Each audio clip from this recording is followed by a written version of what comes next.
Act 1. Welcome, penitents. Hello, and welcome to the Frontline Fifth, a Locked Tomb podcast where brand spanking new novitiates explore the Locked Tomb series for the first time. Well, a couple of dried out bone witches cackle over how little they really know. We are currently reading Gideon the Ninth by Tamsin Muir, and this week our shuttles touched down at the loading docks for the first, just in time for us to finish up chapters 7 and 8. Before we head off to an awkward tea party in a half-decrepit mansion, please allow me to introduce our aspiring lictors. I'm Marie, and I'm joined today by someone who tripped on her robes the second she got out of her shuttle. It's Hannah! Hannah. Thank you. What's your advice for getting blood out of beautiful kaleidoscopic fabric? I reject the premise. I feel very strongly that what you do is you just tie-dye that shit and run with it. Oh, I mean, you just tie-dye it with blood. I mean, you could tie-dye it with blood, any sort of bodily fluids, really. I mean, you could probably get some pus yellow in there, which could be an interesting counterpoint. Wait, that is a Ryan family standby. When like a pair of shorts or a shirt got stained too much from like random stuff, like my mom would just tie-dye it and turn it into something else. Like it mostly was like from athletic stuff, like grass stains, and like it just got like ruined. She would just tie-dye the whole thing, and it ended up looking really cool. My dad would love to wear them. So exactly, because then it's just a random blotch of blood spatter from coughing because tuberculosis. Put the kaleidoscope in kaleidoscopic fabric. That kind of technical know-how is why we keep everybody on the podcast. And now, the brand new Shining Souls stepping out into the full light of Dominicus for the first time. It's our Frontline Fifth newbies, Brooke and John. So Brooke, do you have any advice for how to behave when a dying woman is coughing blood into your sleeve? You know, I think Gideon put on a pretty good model. It definitely starts with a hero run, and then so gently sweeping her off her feet. But it should also involve some rapid information gathering and a beeline towards help, and we didn't really get to that point. You know, that's not really Gideon's.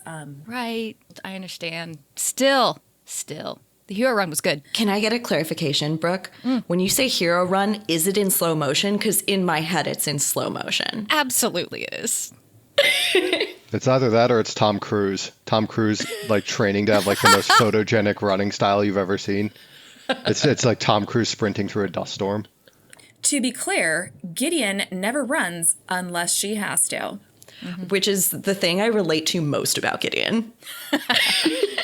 And John, when you rescue fainting beauties on a dock, how does it usually end? Generally with me falling over. I don't have the balance to catch falling beauties, so I think we're going over the edge like a shuttle being propelled by a skeleton, spoiler alert. But yeah, we're 100% falling over. But together. Exactly, together. That was a wedding nightmare, was doing the dip during my dance and just immediately falling over because my balance is just not there. So that's how that's going to go. Well, now that we've taken care of Dulcinea Septimus, do you have any big reactions to these chapters? You know, I don't know if I'm more excited about the sunshine-filled new planet, a whole bunch of new faces, or the prospect of a completely mysterious non-training arc towards Lichterton. What about you, John? Yeah, I'm kind of excited that we seem to have just continued along the way towards like everything's decrepit, everything's ruined a little bit, and we appear to have landed on Earth, or at least like an Earth light, or a similar planet, to put it lightly. And it seems like we're building up a solar system. I don't know. I'm very excited. I'm always here for the world building, and this feels like the first time we've slowed down a little bit and are starting to get a little bit. First 6 chapters again, all killer, no filler. Like we're just sprinting full speed ahead, and this one was like we're starting to like introduce characters and pulling in a little bit more and slowing down a little bit from the breakneck speed. So I liked it. My main thing is that I'm so happy that we are with Teacher, because Teacher fucking loves to dish. Teacher is the biggest gossip, and I would spend all of my time with him. I feel like you get that just from the get-go. He's just sitting there like giggling and giving you little like insights. Like he and I are sipping tea the entire time everyone else is trying to lichter. I only have one word, and that is aviators. Ah! Yeah! And with that, let's head on into the fiery and decrepit beauty of the first in the episode 4, Welcome to Canaan House. Act 2, hot damn, what a beautiful corpse.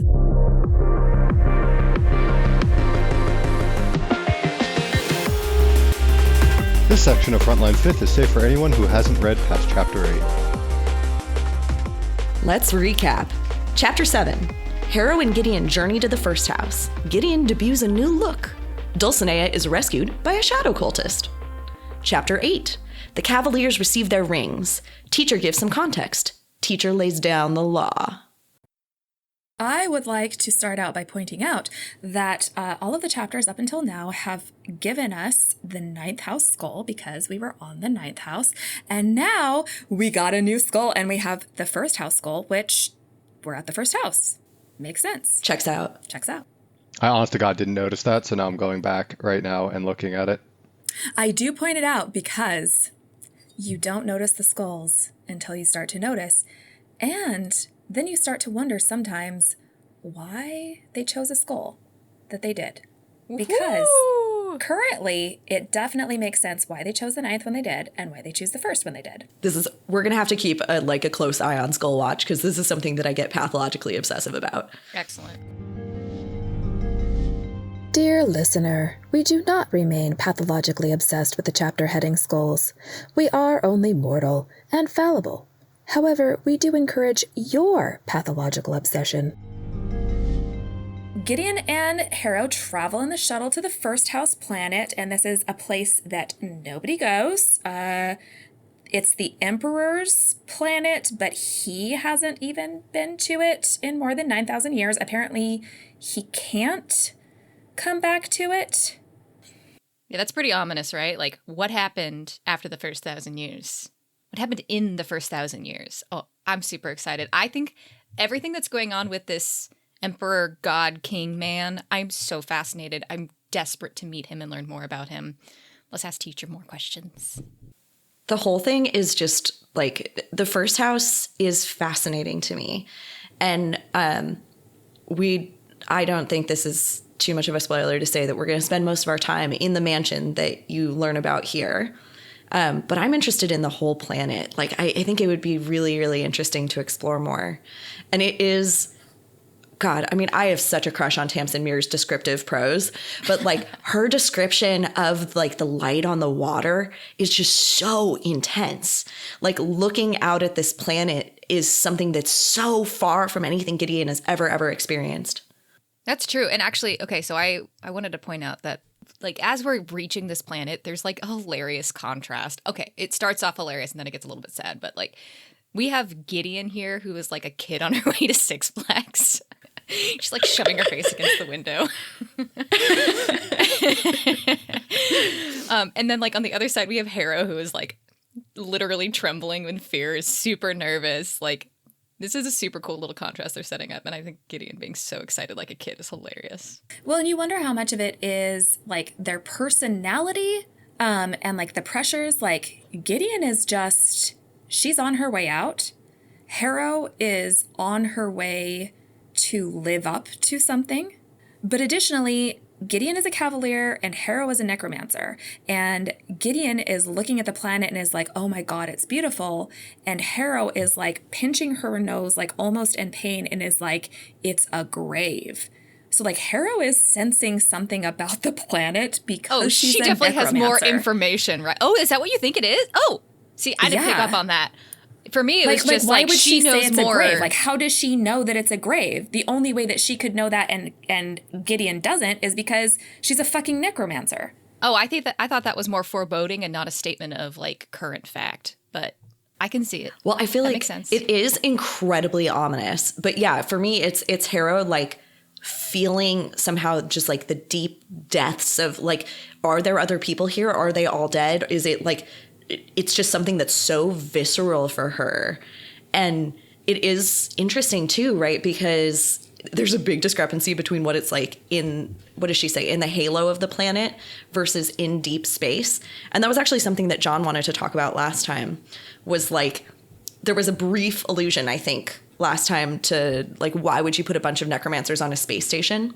Yeah, because they don't have any necromancer juice or whatever like that. Like, and yeah, that was one of the things I was really interested in is like, how does like necromancy work? Like, can you just like sense bones and kind of know that like there's death around? Like, do you have like can you just like walk onto a new planet and be like, ah, yes, I'm now in the bone zone? Bone Zone alert. Remain calm. This is your editor speaking. This phrase has unfortunately been used 3 times so far in this podcast season. It is likely not the last time this phrase will be used. Like there's so many bones around here. Or like deep space, is there just nothing like that? Yeah, I can only imagine as they're coming down towards the planet, Harrow's just like getting juiced up. Oh, I was in deep space. There's nothing there, and then it's just like, oh, this is a dead or a planet full of dead stuff, right? I mean, they allude to that by saying that like Harrow is vulnerable when she's on the shuttle. Well, okay, so I was under the impression that she's putting on a show when she walks off the shuttle and onto land, but like maybe it is just like this feeling of like being completely vulnerable, having no access to anything, not feeling this thing that you like rely upon for protection, and then she walks off and she's like, and there it is. I think it's both. Like you'll notice is like it's just Harrow and Gideon when they're on the thing, and then like Gideon's kind of talking about like this would be my chance, except it'd be really embarrassing if I beat the shit out of her. And we arrive with just a dead necro, and Gideon's like, whoop. It'd be like, whoops. Like probably shouldn't show up that way. And then the moment that they land, it's like, okay, showtime, folks. And Harrow Hark, Reverend Daughter walks off, and Gideon the Ninth, the Cavalier, walks off. Not Gideon Nav, Gideon the Ninth. Follows behind her. Yeah, follows behind her 5 steps. I adore Harrow. I've said that before. And part of like what I like about Harrow is that, I think she is so much more aware of what's going on around her than most other people. And part of this is like, just like an obsession. She's just like a very meticulous person. But part of it also is that she has like a lot of politician, and she knows the role she has to play, and she knows what it needs to look like in order for her to like maintain a degree of power. And I fucking love the second the shuttle door opening, her going into just like the most aggressive cliche Tits out shit. Oh yeah. Exactly. Not only that, but like, oh, that was actually something that I thought was so funny is like the phrase is like a ship, a sail or something. And I was like, that is the phrase in like Regency romances where they talk about like the women in their huge dresses. Oh my God, you're right. Yeah, this is like, you're absolutely like a ship, right? Just like coming into like with sails billowing and just. Right, because she's wearing so much shit. Oh, fucking yes. I love it so much. And actually, okay, this is something that I'm going to bring up multiple times over the next several chapters. But like, we, of course, hear everything in Gideon's voice, and Gideon is hilarious. So it's easy to feel hilarious about most things. But if you take a step like off to imagine what it looks like, it would be fucking terrifying to watch these like skull painted black clad mystics like stalk onto the dock and fall to their knees and prey on a string of knuckle bones. It would be so fucking intimidating. You think so? I don't know. Part of me is looking at all of this from a bird's eye view and going, oh, it's like the funny goth kids in the lunchroom that like they're not see those scary. But you not see those expressions, scary. right? Like you see like some people being like cultists. Super intimidated. Some people being like they're fucking weirdos. Some of them being like super disgusted. Like you see like the range of expressions, the range of reactions. For sure. Yeah, and you're also right. Like, Brooke, those people are not scary, but we are in a world with literal necromancy. Yeah, that's true. We are in a world where they can like fuck with your bones or whatever. When those bones are ones that they pulled off and used as a weapon. Yeah. Yes. Okay. There's right. something there. That does change but things. No, I hear you. Maybe you're right. There probably are people who are very dismissive, but like Dulcinea. And here's the thing. I thought her reaction was so hilarious. She's so delighted. She's like, I was rescued by a shadow. I already love her character. Like I'm so excited. Did I say that I was gonna fuck her in Fuck, Marry, Kill? I think I did. I really hope I did. Spit blood into my mouth. Oh God, Jesus Christ, John.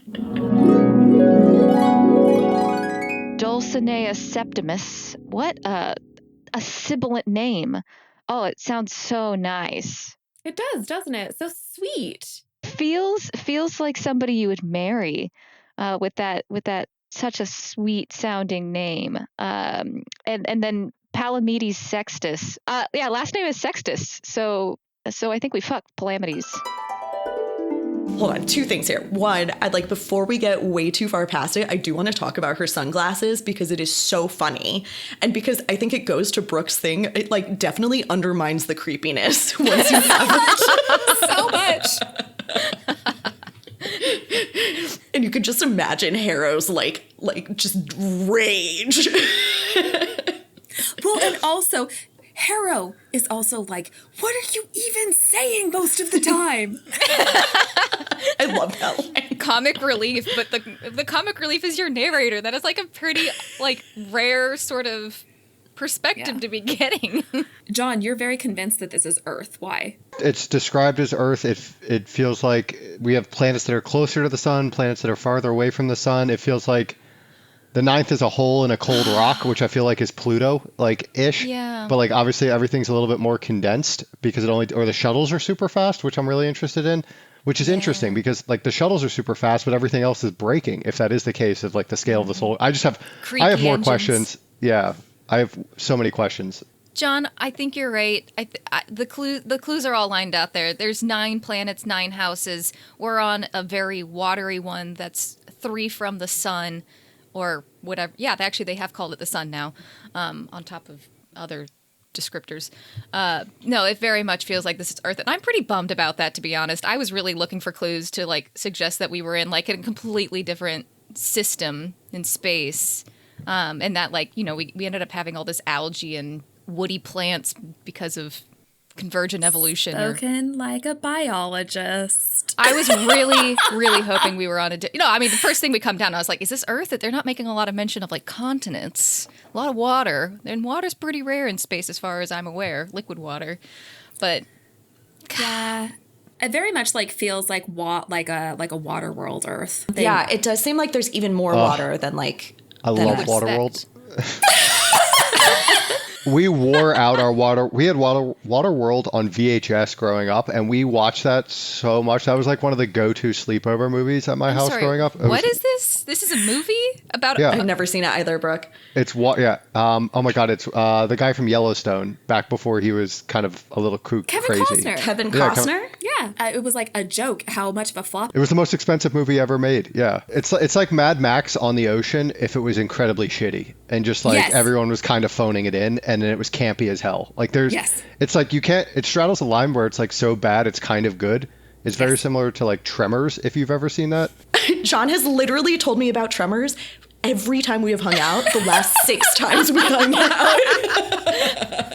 That, again, on the family rotation growing up, Tremors is one of the, again, like it's a perfect, terribly great movie. And I feel like Waterworld is just a high budget version of that, where they spent like $200 million in like the 80s or 90s to make it, and it flopped horribly. 90s, we're not that old. All right. Tremors, Waterworld aside, I hear Brooke about feeling like this is kind of a bummer that it's not in a totally different space. But for me, I got immediately excited because if it's in our solar system, but the world is this different, that makes it a post-apocalyptic thing. And I fucking love a post-apocalypse. Like, that is my #1 favorite genre. So I love thinking about like how you get from where we are today to where Gideon and Harrow are at least 10,000 years in the future. Right? And it's wild too, because there's like some back and forth between we've talked about this before, that there's some aspects that are very like not medieval, but very like high fantasy swords, shit. But literally their shuttle takes less than an hour to get from what John is assuming is Pluto to what we are assuming is Earth. That's fucking wild. So there is tech, but it's weird. And it's also creaky and high expense. So shuttles are not uncommon. She can manage to hire one. Right, but the radar. high expense is that it is remote Fast piloted and remote piloted, right? I mean, we're doing that right now, right? What are the Wemos or something in San Francisco? What are they called? Waymos? Wemo. Yeah, but that's not in space. I know, but it's self-piloted. It's not that much of a stretch at this point. True. Okay, so we think we're on Earth, post-apocalyptic. It's a grave. We've got the aviators. Let's talk about Dulcinea. Hold on, before we get there, can we talk about Teacher? Because I really do just like have the biggest crush on Teacher. He just cracks me up because they land, and the first thing that happens is like teacher comes up to them, and Gideon realizes there's literally only like 3 priests in this entire fucking place. It's all skeletons other than that.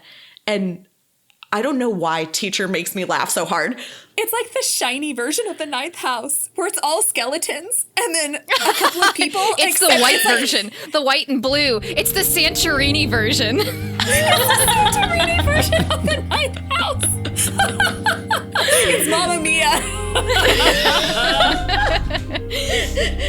This is literally in a future chapter. Gideon describes teacher as someone who claps their hands unironically, and I feel like that's just very me. Should we be concerned about the fact that like they immediately called out Gideon as not being the right cavalier? Yeah, they know who to expect. That wasn't obvious because like in the planning parts, it was definitely on the whole train of like, oh, you have to act like you've been a cavalier for your whole life. Well, but because they need to act like the house had somebody who could be waiting in the wings to be a cavalier. So do we think that this is more a show for the other houses and not really the first house? It's a show for everybody. So basically, it needs to be that there could have been a secondary. Like, in other words, like every house has enough people that you had a primary and you could have had a secondary. There was always a cavalier in waiting. Yes. Yeah. There must always be a cavalier. Yeah. Rather than, oops, the one ran off. That seems like a pretty minor discrepancy compared to like the third house. Their shuttle is delayed because they literally brought 3 people, which is more than 1 necromancer and a cavalier, for those of you counting at home. 3 greater than 2. Well, I think they're trying to make it look like a power play of like, oh, third house has 2 representatives and not just 1. But you also have 2 necromancers to lose now. Yeah, I'm picturing like the necromancers, like what the Wonder Twins. It's like Wonder Twin powers activate, boom, and they like the twins have to like touch each other, and then that's when they can do necromancer stuff. Yeah. Ooh, they're each half a necromancer. Yeah, that's like we're gonna do a fusion dance and just make one competent necromancer. Yeah, that's fun. This is giving me Pacific Rim in the Drift. I also. Sorry, like I wrote this into the notes because I think it's so funny. I love that Harrow immediately is like, twins are an ill omen. She's just like such a bitch about it.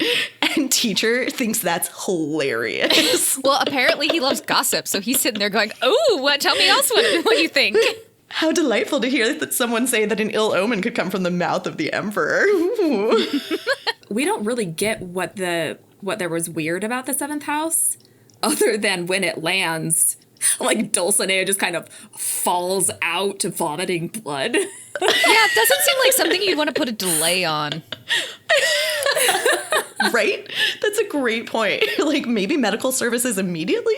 Yeah, not leave him up in orbit a little longer. And so, like, Gideon being Gideon, she, like, doesn't even think about it. She, like, runs over there because, like, the priest caught her, but it's, like, somebody who looks like they're also kind of, like, they're dressed, like, nice, and they look slightly better than like the priests and nuns on the ninth, but they're also old and decrepit. And so like they're holding Dulcinea because they caught her. Yeah, but what does Gideon care? Gideon is just a big himbo.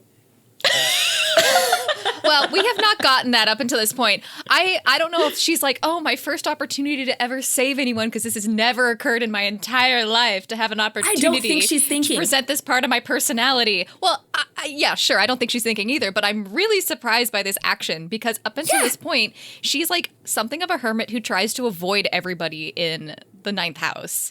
And so the fact that she's immediately running to help somebody, like, is an unexpected personality trait given what we've learned so far about her. Yeah, it truly is. I think it definitely tells you a lot about Gideon, though. Like, is this Gideon's inherent personality is to want to be helpful, and she's just been so fucking beaten down by the 9th house over time that she has an enormous amount of spite for the 9th house, but this is the first time she's allowed to, like, fully be herself and just be helpful and be brash and be there and seen. Her chance for a hero run. Yeah, like also she wants to be a hero. Yes, that's she true. really does. That's true. Her whole thing of wanting to go join the cohort and wield a sword. Yeah, that's pretty Gryffindor. Right. So she like goes to run off to be a hero, right? And the Cavalier is basically, don't fucking touch my necromancer. The immediacy of it, and it like also it pisses me off, and it pisses Gideon off too. She's like, I just fucking rescued your necromancer, and you're gonna like threaten me with death? Yeah, you could have done this, sir. Fuck down, for real. Right, and then it like starts this whole thing, and like even Dulcinea is like Dulcinea thinks this is hilarious, but she's very much like, oh god, like you could. She's like, basically stop. Like we could start a duel with the ninth house, and this is like pretty fucking funny. Well, yeah, she doesn't seem to take them seriously, which is what we were warned would happen, right? Yeah. That everybody would look at the ninth house Cavalier and be like, my expectations are low. I don't know. Harrow's reaction is interesting too, because she's pissed, but she's also pissed in this way that is very like possessive, tight and deliberate. Yes, it is possessive. It's like, Gideon is mine. You do not touch my things. It, and we have been led to believe that she would happily see Gideon skewered through. But instead, what comes first is like ninth house supremacy. Yeah, she's got a lot of ownership feeling over ninth house, is what we've seen in the last few chapters, despite it being pretty unclear what exactly she's so protective of. What was it about Dulcinea that gave you a crush, John? Considering that she seems like tuberculosis-chic. Oh, well, just like, I'm a sucker for like the devil may care like attitude for like characters that have like a fatal flaw and or like are slowly marching towards death, just like disregard for like mortality. Doom. It's very much like the doomed character, right? I think in a lot of ways. Like just the description of like how her veins like on her like forehead and her like hands is like really interesting. Like she's like clearly just dying, right? And so I don't know, she's just hilarious. So oh, John's also a sucker for Dulcinea. I know. She's flippant and lively and light, and it's like, I totally get it. But it also is very much, when would tuberculosis-chic have been a thing? Because I feel like it was. When tuberculosis was rampant. Post Civil War, prior to like electricity. She's wasting away, but she's wasting away so beautifully. Yeah, exactly. And like we're told, that's the seventh house thing, right? Is like the beautiful corpse or whatever. Yeah. So that's pretty sad. And now it's time for the Canaan House tea party. So everybody goes in to sip tea, and Gideon has never had tea. She's never had a hot drink. Oh my god, She's Pluto never sucks. had a hot drink. I mean, unsurprisingly. It's funny how they describe how like how the different groups are handling the tea. Like some folks are drinking it, some folks are just like staring at it, other folks are just like holding their cup. And then Gideon takes a big swig and like chokes on it, and Hera was like, I am going to kill you.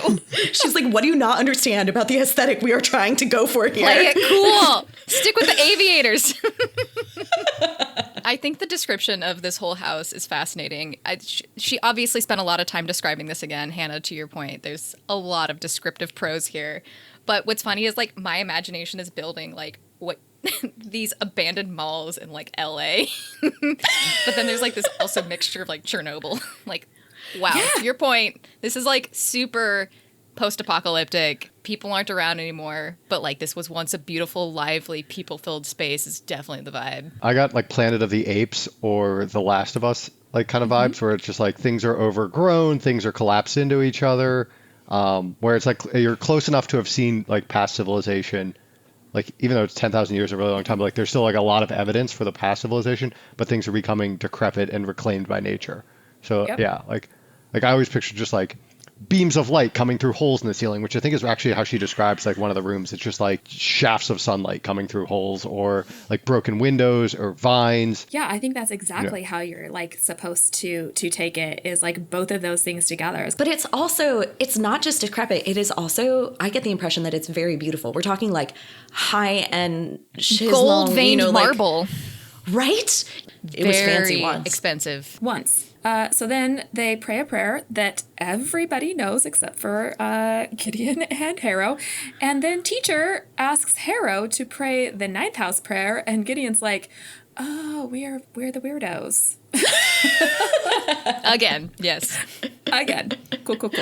And then It is something interesting for us to realize, though, that like, because all we know is the ninth. And I don't know, we could have assumed that everybody was like them, but the ninth is something else. Like primo world building, absolute top tier world building. Just like you just get this great picture of like how they like their situation is. I was tickled with that, like just that whole interaction. It was great. Well, you definitely get the sense that they're like pretty isolated out there. They're not interacting much with people. But like the question is now for like how long does it take for like your entire set of prayers to change like that?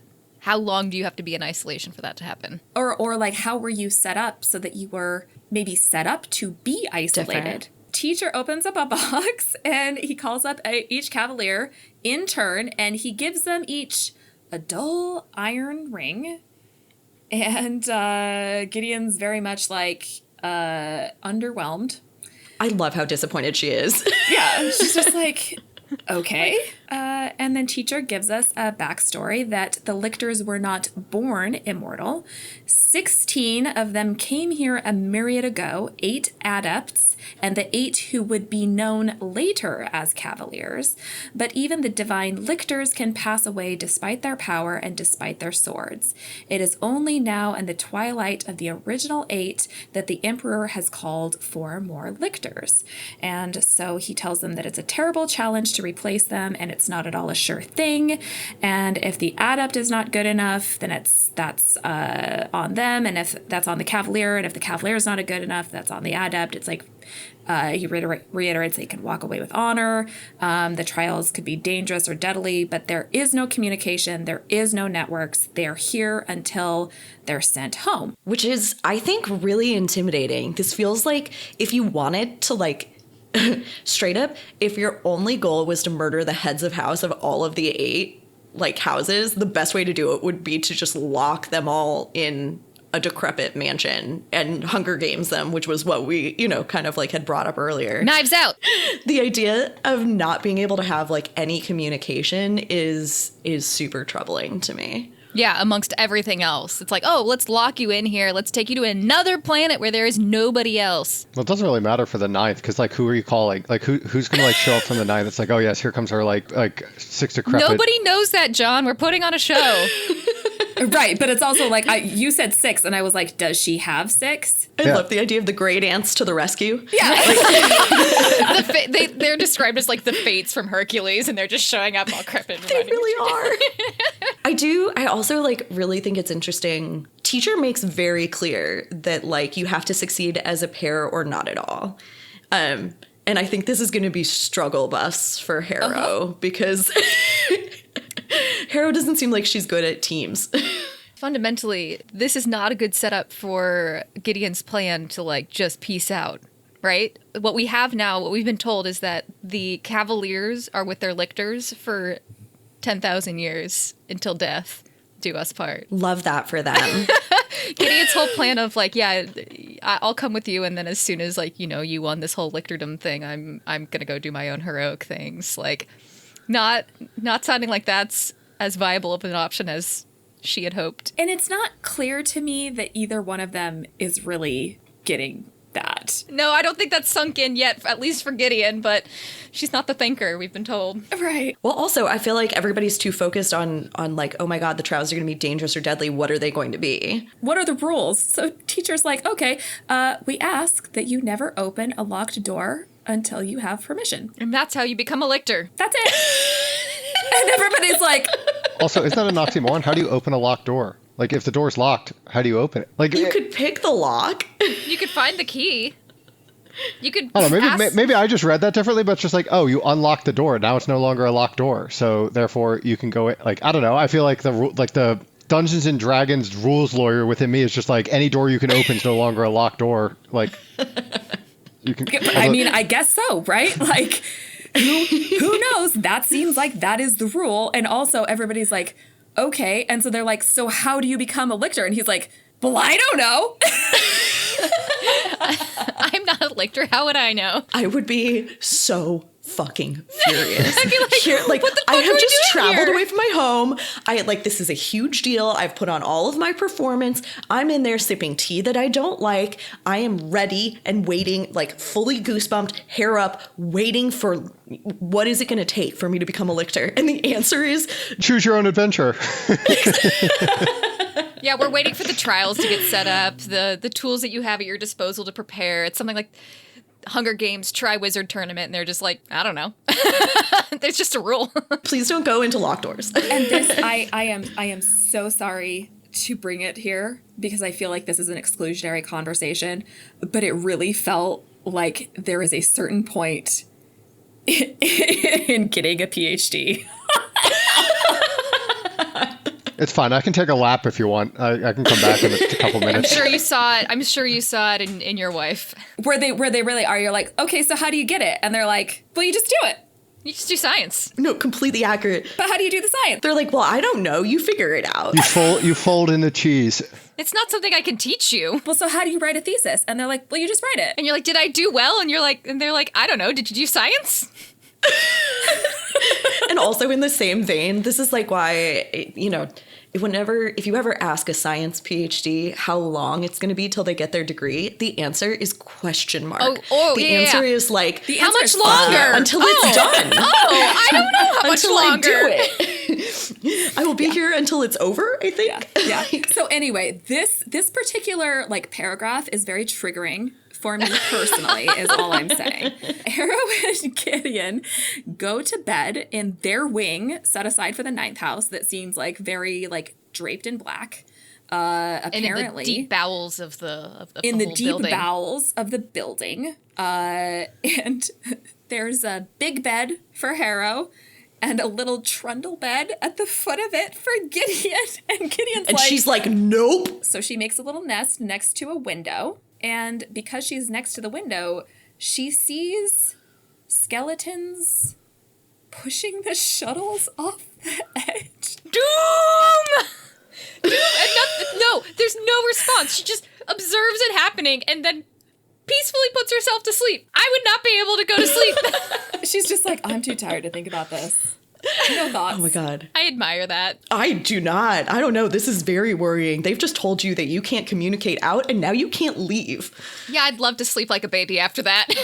After they told you, no pressure, if you can't do it, you can leave anytime. And then the shuttles, and you're but not now. But never mind. Maybe not. Most ambiguous escape room of all time. It's just like, you're here, you gotta do stuff, you'll get out, maybe. Also, you could die. I was expecting them to blow up or something, but no, they just get pushed off into the darkness. Maybe you're right. Maybe it is just an escape room. God, I love escape rooms. Another one of my favorite things is Gideon just walking past and being like, the lights are out. And Harrow being like, you utter dumbass. She's mean to Gideon on occasion. On occasion. Gideon has not had the opportunity to read about other planets and space. She reads dirty magazines. Does Gideon even read? She's educated. Well, so Harrow accuses her of being illiterate, and she says, no, I read them for the articles. So she can read, but how much actual education is there? Are they actually teaching whatever orbital mechanics or astronomy shit that you would need to know in order to understand that the speed of the planet rotating dictates light dark cycles? Also, I have no idea how much light dark there is on Pluto. Yeah, that's what I'm looking up right now. I have NASA's fact sheet on Pluto up on my second monitor. I'm reading through it to try to figure that out. I think just from that brief conversation, Cat. Sorry. Oh, wait, Pluto spins on its side, so it might not actually ever... Yeah, they kept talking about the equinox and, the fact that they wouldn't get light for, quite a few months in the very first chapter. Well, that about wraps up chapters 7 and 8, but we came here to learn how to be lictors, Emperor dammit. So before we head off with a set of lockpicks, it's time to go to class. Interstitial. Scholarship made her want to die.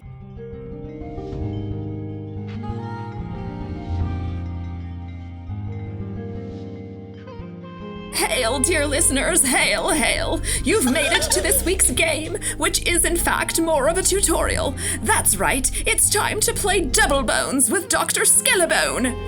Woo! For this week's game, our house adepts are getting a little pop quiz to test their necro knowledge. We've all decided that Hannah has an unfair advantage, so she's going to ask us bone questions, and we're going to do our best. Dear penitents of the locked tomb, how many bones are there in the human body? Buzz in. 206. Do you know that? Yeah. I was going to say 203. I have no idea. The answer is in fact 206. Well done, John. Well done. Where are the other 3? Why do I think it's only 200? It changes because sometimes they fuse. This is true. There are the skull usually gets counted as multiple different bones that are in fact fused together, which I think is a little bit, question marky, but we'll go with the official count. So it's a maximum of 206? The average human has less than 206 bones. How do you Are know you so just many Googling bone this facts? shit in the background? No, so it's just like some people don't have like arms or legs, or like some people have fused bones, so like they're going to have less than 206. Okay. What if you break it in half, but like it never fuses back together? Now you got an extra. Boom. Fission and fusion. All right. Well, John, the human hand is made up of 27 bones, so I'm going to ask you each to name one. I got nothing. You can do it. Luna? No, it's... Oh my god, I haven't done the mnemonic in so long, but it's like... A tarsal. Is there a tarsal? A metatarsal? Is that foot? It's not in the foot. That's in the foot. I know my foot. I don't know any... I got nothing below... Carpal. This is the most that the fun I've wrist? had. Ulna. That's forearm. That's arm. Radius I got and nothing ulna. below it. Yep. You are right that there are carpals and metacarpals. The tarsals are in the feet. And John is right. There's a whole set that I never remember, but includes lunate, which I think was what you were going for. So scaphoid, lunate, triquetral, pisiform, trapezium, trapezoid, capitate, hamate, metacarpals, your phalanges. Of which there are many. God, my Dancing anatomy professor would be so phalanges, which is from disappointed in me. bones. All right, well, it's okay. I wouldn't worry about it too much because here's question 3. Some bones are formed by endochondral ossification, others by dermal ossification, so go ahead and name one of each. What? I gotta tell you, our necromancers are not good at this game. They're all flesh and spirit magicians. That's not their fault. I believe your femur is endochondral and... I don't know what this means. Endochondral? Ossification. I'm going with Brooke on this. Microbes don't have bones. Microbes don't have bones. Right, endos it grows in like From internal, inside, like from yeah, inside. and then dermal. I'm assuming is from like the like growth it goes plates, from right? Out, yeah, like it's like ossifying so- from the outside. Endochondral ossification are bones that go through a stage of cartilage. That's the chondro part of it. And they do form Jesus internally. Christ. That's the endo part of it. Dermal ossification is a little bit of a misnomer. What it really is just kind of ossification that comes not through a cartilage phase and just sort of your interstitial tissues kind of make bone. So the only ones that do kind of dermal ossification are your skull bones. And then additionally, weirdly, one end of your clavicle, but not the other. Everything else is endochondral ossification. All right, this is an easy one. I know you can do it. Which bones does the patella touch? Femur. The patel's in the knee. Yes. You know because yours exploded. No issues with the patella so far. Fingers crossed. Well, if femur? you think it femur's one, and then that would put it with like tibia or what's in the lower. Ding, ding, ding. Tibia and it's the fibula. femur and the tibia. Well done. The microbiologist did it. Okay, this is one that's near and dear to my heart. Name a bone that fish don't have. Finger bones. I forgot all the finger bones that you listed. So, Phalanges. carpals. Amazing. Literally, I would have accepted anything in a limb. This is phalanges, carpals, femurs. Fish don't have them. All right, now we're getting into the deep nitty-gritty of it. Name a species that has a baculum. A cat. What? A penis bone. Don't whales have a penis bone? Do they? I don't think they do. Where am I getting I that don't from? think they do. They're not. Oh, I could be wrong, though. I think I'm getting the penis museum in Iceland mixed up with whales made Wait, in Iceland. hold on, back up. What? I think they do have enormous penises. Like, it's just that, penis size and penis bone don't necessarily correlate. Can we just take a step back? Can we like rewind and talk about there's a penis museum in Iceland? Why Iceland? Where's the vagina museum? Your mom's house.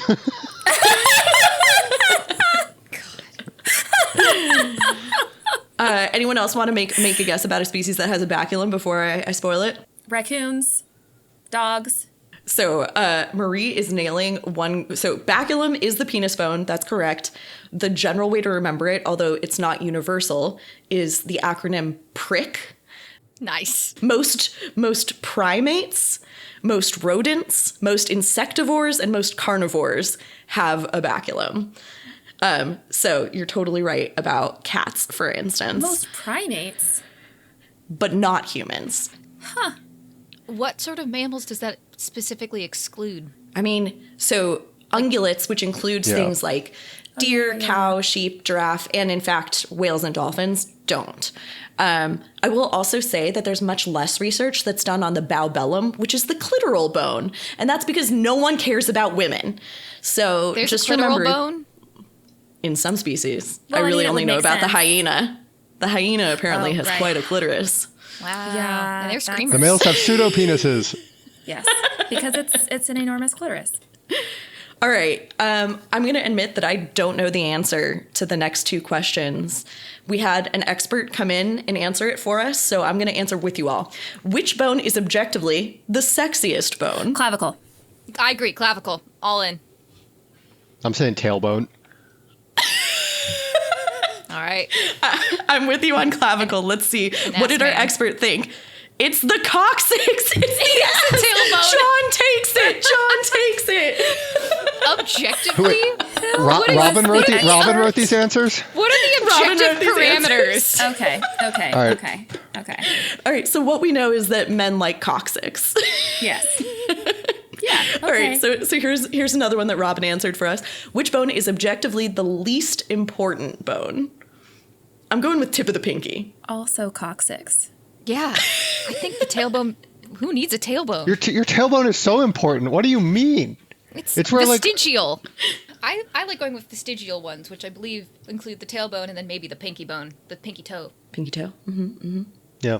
I guess you have to go with the vestigial ones. We'll say tailbone. So Let's see. objectively the sexiest and also least important bone. Robin says it is also the coccyx. Ha! So well done to both Marie and John. It turns out the coccyx is the sexiest and the least important of all of your bones. I guess depends on what you consider important.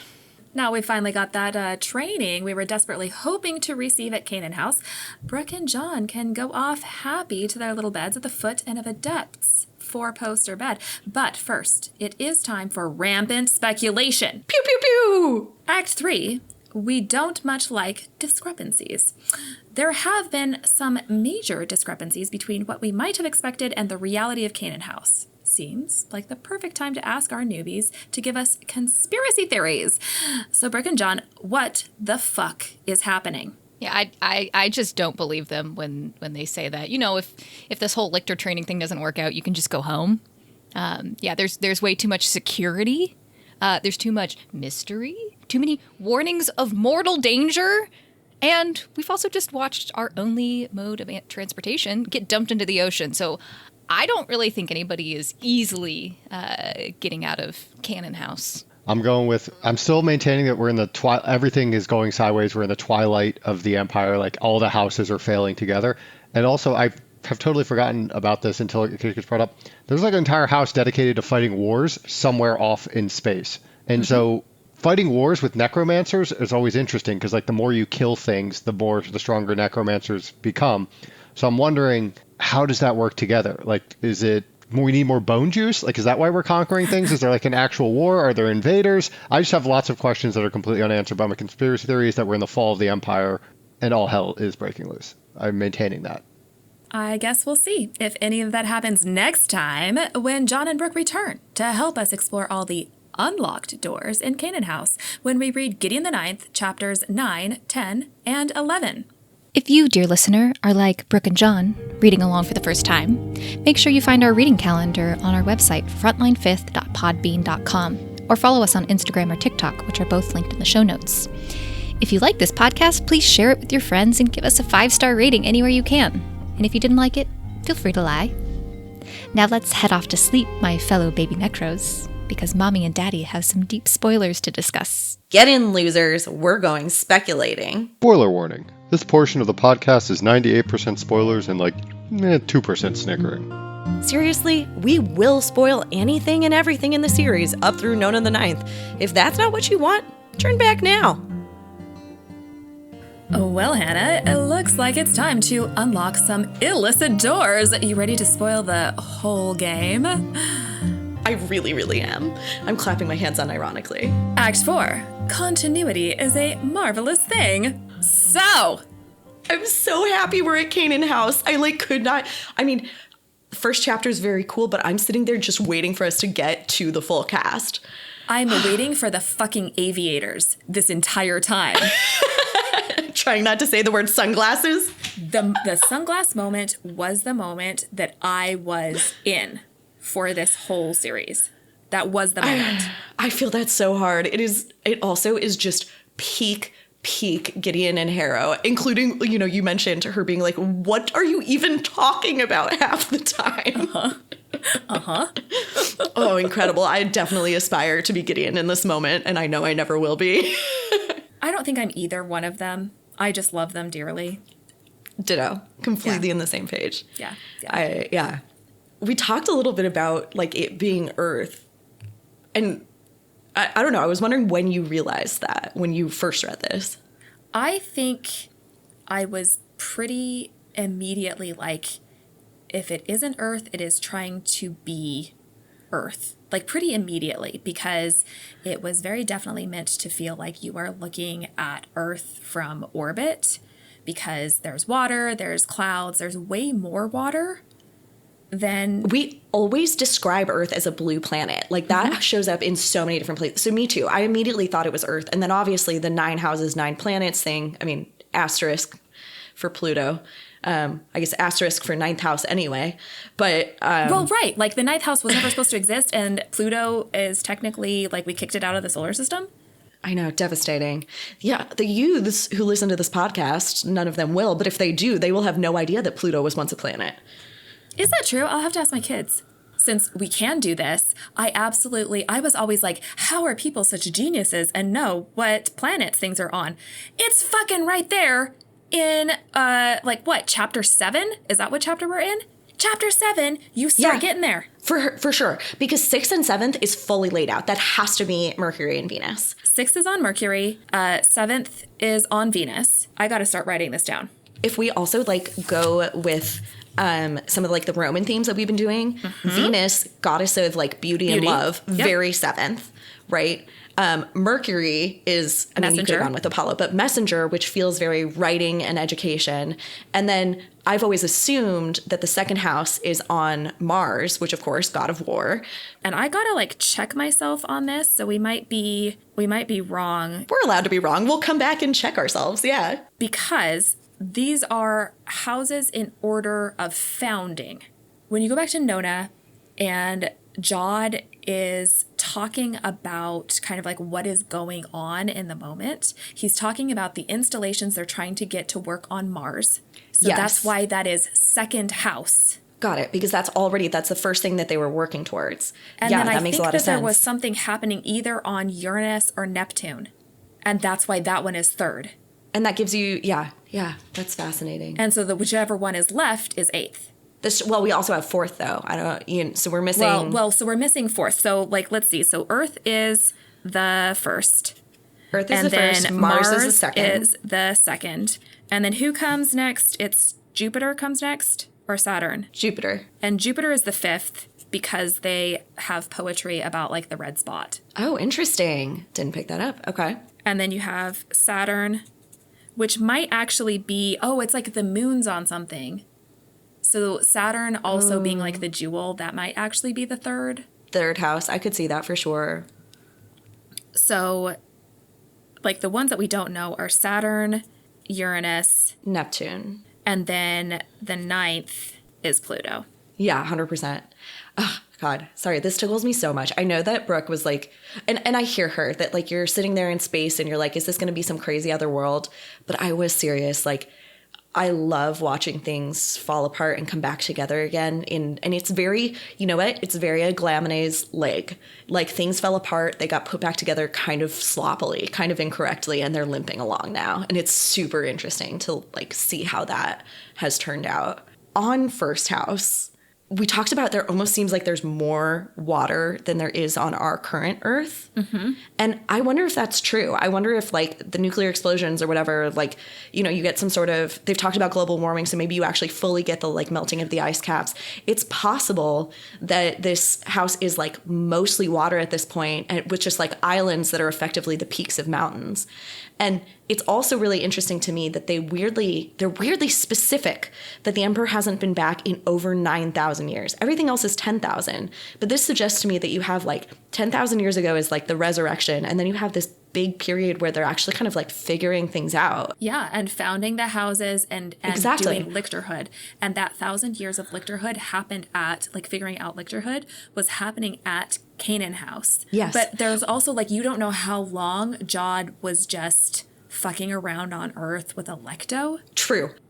But also in the Memories on Nona, he talks about the water rising. That's true. The water is always rising up to where they are, and he's worried about it. And ash is coming down, which is very, you know, nuclear apocalypse. Nuclear apocalypse. Yeah, you're right. So maybe it actually takes like 1,000 years for the planet to like chill the fuck out enough for things to grow again and for him to resurrect people into a space that actually can hold them and that they can live Right, like that in. timeline is like, we don't actually know if he resurrected people immediately or if he waited and was think he just must kind have. of wandering around and like eating dead bodies and like I kind love of the going idea. insane with Oh, yeah. Electo. I love the idea that like in Nona, all of these like dream memories that Harrow is having conversing with him are literally his like direct equivalent memory of what actually was happening, him walking around with Well, that is Electo. like the theory I love it. is that what is happening is that like basically there's a soul melange and that like what is happening is that he's kind of talking to Harrow, but those are Electo's memories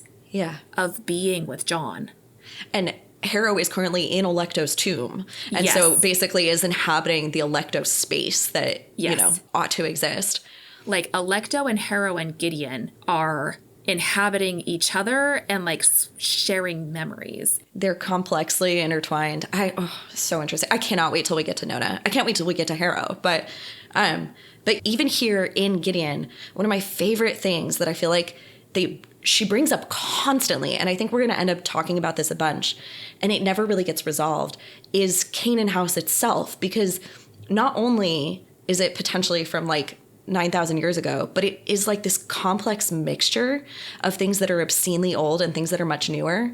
And I've been trying to be like more careful about noticing these things, but like there's talk about side by side, beautiful pieces of furniture, beautiful bath with the sonic. And the sonic is so clearly a much more recent like mechanism for cleaning yourself. So it is this like weird mixture. And I don't know when these things were built, because clearly it is this weird temple to where Lictorhood started. But it's also like, how was it being preserved? I know. Oh my God, I know. Oh, when we get to the Lictor Labs, I have so many thoughts about the preservation here and why it gets preserved the way it does. Because Canaan House itself is only kind of half preserved, whereas like the Lictor Labs are perfect. Maybe they're in the fucking river. Oh my God, Jesus fuck. Sorry, I just actually broke out in hives. Okay, I love that. And that would explain a lot about the facility too. I don't know if I'm convinced that they are, but they like the way that the facility is described and then the way that like all of like how big Canaan House is described to be and like Gideon wandering around in it and then like kind of looping around. Like this is my new thing. Okay, my TikTok algorithm, I like left, like wasn't watching things for quite a while and then I came back and my FYP was off the rails. But kind of in a good way, because it kind of like gets to know you and then it gets kind of creepy and then it gets a little boring because then you see the exact same things all the time. So it's kind of nice that it was like, we don't know who you are. Let's figure it out again. Here's everything. And then there's also a joke that like the first thing that happens to straight women on TikTok is that you will fall into a lesbian thirst trap. And that never happened to me, except I finally got thirst trapped. And like the one that worked on me was a geologist. And I was like, of course it would be a scientist. This makes a lot of sense to me. And you're like, oh, she knows so much about rocks. So that's like one thing that's going on my FYP. This is just too much information. I may have to cut this out, but I probably won't. But the other thing is, I'm going to say this wrong, but have you ever heard of the city in China called Chongqing? No. Oh, I'm going to send you some videos. It's literally like an MC Escher drawing. The my way God. that the way that, and that's exactly what I'm thinking of with Canaan House, It does have MC Escher vibes. Yeah. because you're never on the ground level, and like the subways go through buildings. Like you go around the block and down a few levels and you still are back up at the top of the hill. Oh my God. Sorry. This sounds amazing. Please send this stuff to me. And this is exactly, you're right. Like Canaan House there's a part where Harrow specifically remarks, actually, like late in the book, that even the massive amount that she has explored and documented can't possibly account for more than a third of what clearly is there. Like there's huge portions of Canaan House that don't connect, ? That And like, she's always you know, obsessed with the energy. Yes. Like where is the Oh, energy yeah. coming from to run like the tests? 100%. I like the idea that it's in the river a lot. I think that makes a great deal of sense, that it's like partially submerged and that there's multiple entry points. And that would be like, yeah, because not everything is perfectly preserved, but some things are. I want to mention one thing. I don't know if this is true, but I've been assuming that the facility is literally the facility from pre-resurrection where they had all the bodies and were I think working so. on. Sort of dark and fascinating that like he could build anything, and clearly he did build this elaborate fucking castle around it, but kept this oh God, I don't know how to explain it. It's like this pseudoscientific center of his power where It's like the conversation they have in Harrow about keeping the dance card. yes, little bits of a person that you're holding on to. Like, what is actually love? Like, is it love to keep the dance card? Or, like, is that actually the person? Like, what are you actually keeping? Yeah, why does it matter that you tag a memory that way to an object and allow it to, like, be a stand-in for the person? Like, isn't that kind of reductive? Isn't that, like, kind of sad to allow that to be? What about Dulcie? I think the Oh my thing God. that gets me the most, and I keep reading it and trying to figure out, there's two things. I can't ever figure out, and every time I read it, I go back and forth. What did teacher know? Because my at God, I some know. point, teacher does know. And he's just like, I don't know what you're doing here, but I'm going to Yeah. leave it alone. And he's So the I- only one that Kithareya is like, right? Yeah. And she Yeah. stays away from, and she's a little afraid of. Like, he's the Yeah. only one that freaks her out. But I'm like, does he know then? Because it's like at some point he says Lady Septimus, and then or Duchess Septimus, and then later on he like touches her and he says, "Oh, lady, you shouldn't That's have interesting. come." That's interesting. And teacher, for being a giant gossip, and I love him for that, does keep his cards like close to his chest, because 100%, for instance, they know that Protesilaus is dead. And because they scanned the craft, that's why the 7th was delayed. It has to be because there was like there was a discrepancy in the number of living bodies on board or something like that. Yeah. So like they have to know some portion of this, because otherwise that wouldn't have happened. And I just reread deep in it when Judith fucking stabs him, or Marta or whoever, he says, "Lord, oh Lord, one of them has come back. One of them has come back." And he's like talking about a lictor. He's talking about Kithareya. That's what I'm saying. So, like, when did he know that Kithareya came back? Is that why he don't allowed know. the shuttle to land? It's like they scanned it and they knew that there weren't the right number of like, they knew there were 3 bodies, but 2 of them are dead, but also Yeah. there's a lictor on board, so they have to let it land. Well, and we don't know what they can scan for. Like, when they scanned Harrow's craft, do they know that Ortis is not there? Or is that something they only know once Gideon steps off the shuttle? Like, so we don't know the degree of information that they can gain, but definitely he figured out that she was Kithareya earlier than anyone else. I'm unconvinced that it was, like, totally early on. We don't have a good sense of... I guess all of the original lictors had to have inhabited Canaan House at the time that the facility was being kind of like seeded with trials. So he should have met Kithareya. And it's not like she's physically disguising herself, right? Like, she and Dulcinea Septimus actually look like 2 different people. It's just that nobody's ever met Dulcie, so it's irrelevant. And it's also that they are related. Yes, of course. Kithareya is Dulcie's great, like, aunt or something. Oh, yeah. And we know there's enough inbreeding there to like maintain this blood flaw. So like, you know, the genetics are pretty tight. They would look quite similar.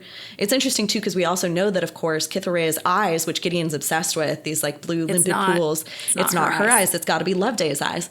So Cytherea herself, I'm still unclear on what her plan was. She like her explicit plan was she was trying to like goad the Emperor into coming back into the system. But I feel like there are other ways to do this. I think she was just 10,000 years of grief. Yes. And kind of starting to figure out what he did. And like once she saw Gideon's eyes. Oh God, I know. She must immediately know. She must knew. immediately know. And she leaves Gideon alone. Her plan changed then to fuck with everybody at that point. You think so? Yeah, her plan changed then, and she to like basically fuck with everyone. Because I just don't totally understand it. I agree with John. I fucking loved Dulcinea Septimus's character, and it is because she's like a little bit flirty and a little bit sassy and a little bit sweet and 100% dying. And it's like hard for me to square that with the Cytherea that we meet when she's like being Cytherea.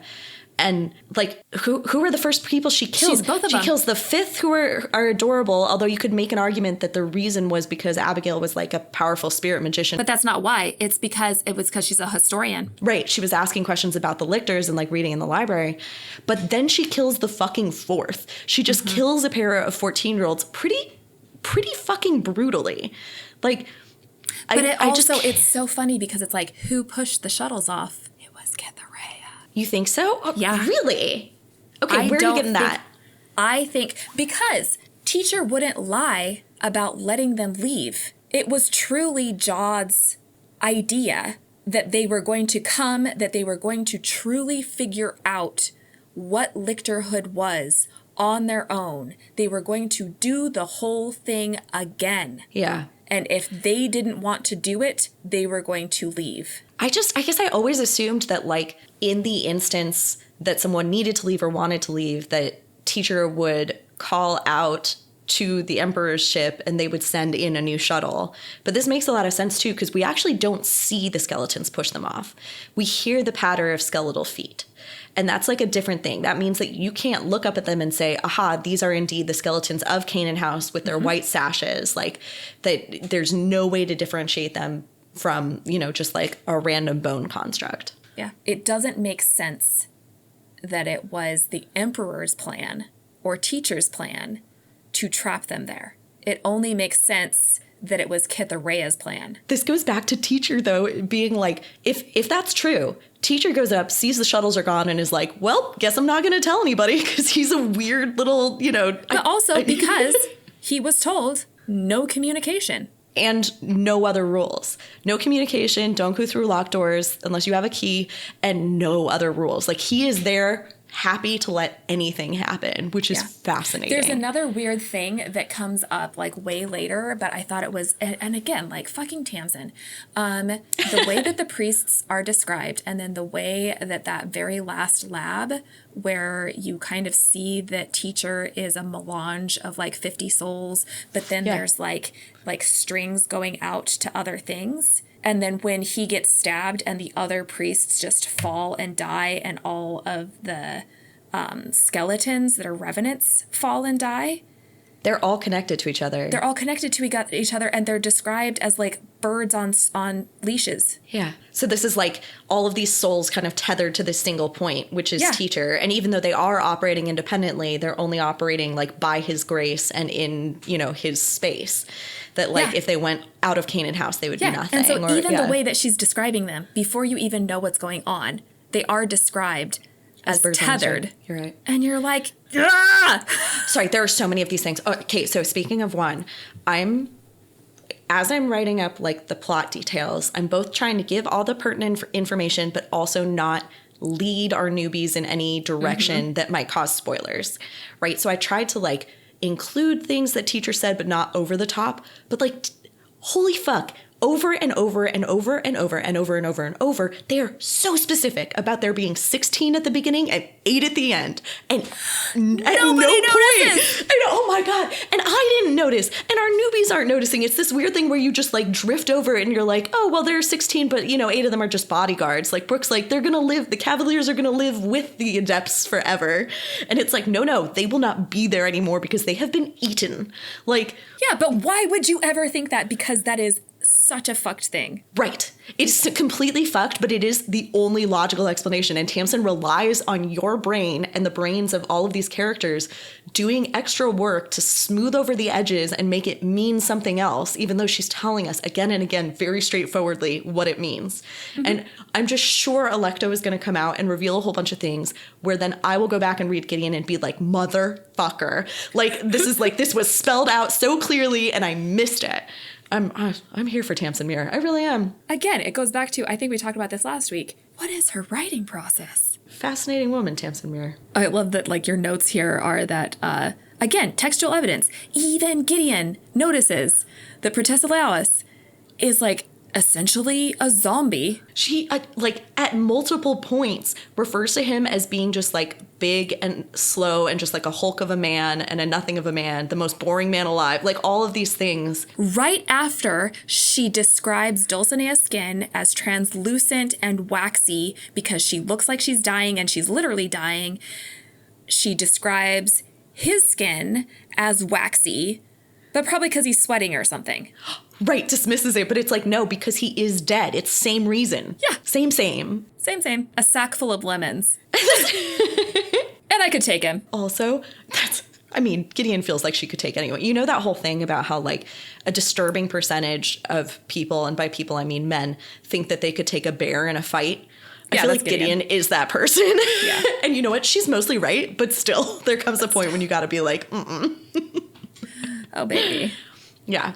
Okay, the last thing that I do want to touch on and I don't know if you have more things, I do kind of want to ask you what you think about the third, because I understand that Anthe and Coronabeth basically have been keeping up this sham their whole lives so that they would never be separated, but I still don't understand why they didn't just make Corona the Cavalier. That seems like such an obvious logical choice to make rather than having her pretend to be a necromancer.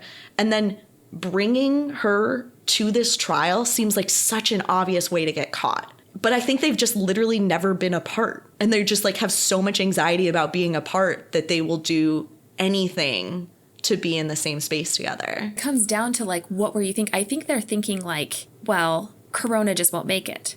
But that's insane. And she'll go back to be the princess.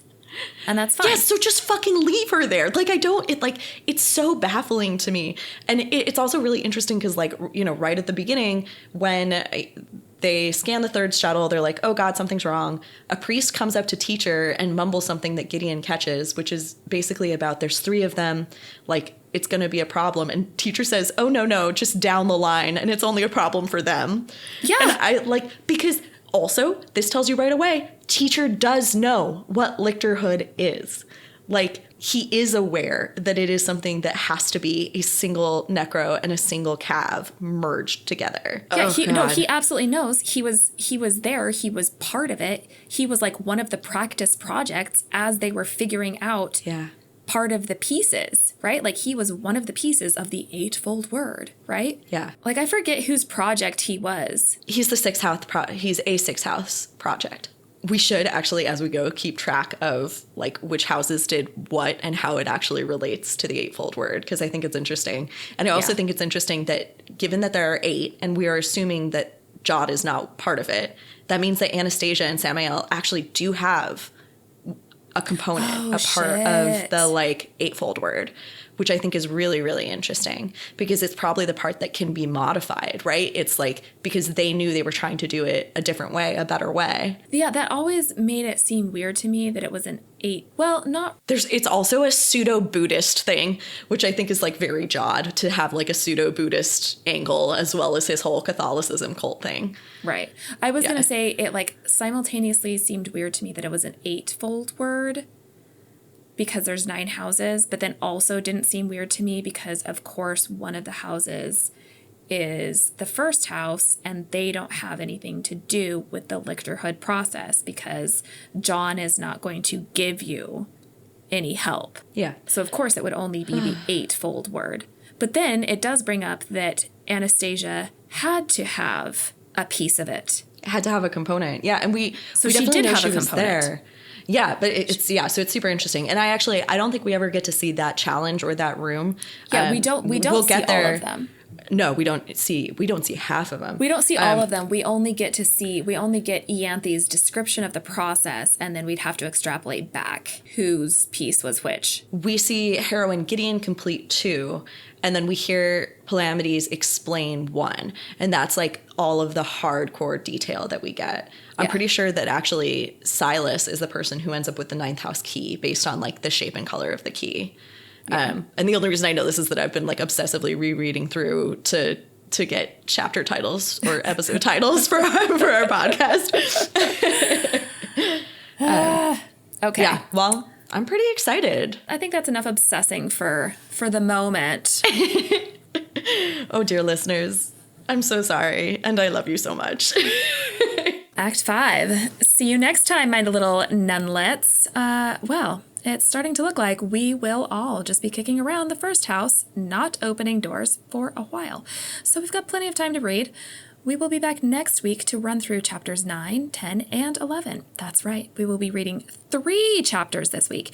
If you want to come follow along with us, our reading calendar is available on our website at frontline5th.podbean.com, and you can follow us on Instagram and TikTok, which are linked in the show notes.